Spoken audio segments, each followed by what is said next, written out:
السلام علیکم ورحمۃ اللہ وبرکاتہ۔ عزیز سامعین، ہم جو سیریز سٹارٹ کر چکے ہیں الحمدللہ، آج ہم پہلی آیات کی طرف ہم آئیں گے۔ پہلی آیت کو میں آپ کے سامنے تفصیل سے بیان کرنے کی کوشش کروں گی، جو کہ تھی ہماری ڈپریشن اور مشکلات کا حل۔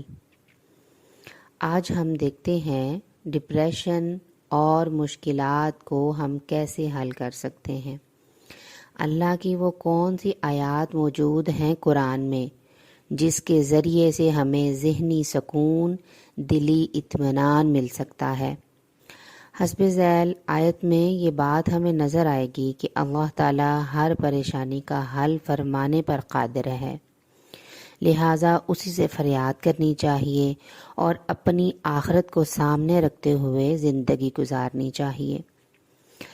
ہمیں قرآنی آیات کے ذریعے اور قرآن کے ذریعے اپنی پریشانیوں کا حل اگر مل جائے تو اس سے اچھا اور کیا ہوگا۔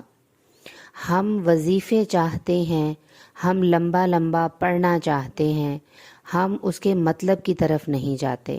ہمیں یہ پتہ نہیں ہوتا ہم عربی میں قرآن پڑھ تو رہے ہیں، اس کا مطلب کیا ہے، ہم اللہ سے دعا کس طرح سے کریں۔ اللہ تعالیٰ ہی ہمارا کارساز ہے، وہی ہمارے سارے کام کرنے والا ہے۔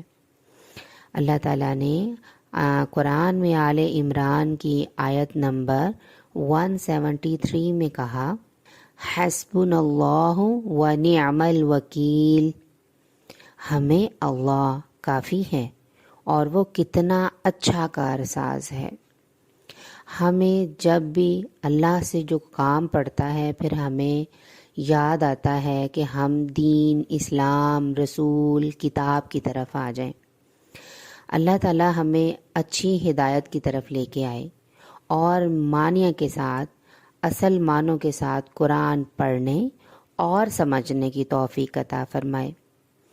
قرآن میں سورہ یوسف میں آیت نمبر 86 میں ہے، انما اشکو بثی وحزنی الی اللہ، میں اپنی پریشانی اور غم کی فریاد اللہ ہی سے کرتا ہوں۔ اللہ تعالیٰ ہی ہے جو ہماری فریاد کو سنتا ہے۔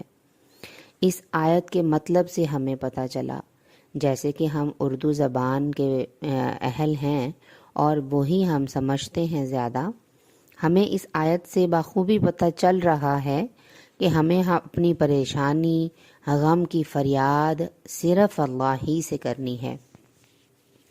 اسی طرح ہی آپ ہمیشہ میرے ساتھ رہیں، اور اللہ تعالیٰ نے زندگی عطا کی تو پھر انشاءاللہ کل مزید 1 یا 2 آیات کے ساتھ حاضر ہوں گی جس میں ہم حل ڈھونڈیں گے، جیسے کہ آج ہمیں 2 آیات میں سے ملا۔ جزاکم اللہ خیر۔ السلام علیکم ورحمۃ اللہ وبرکاتہ۔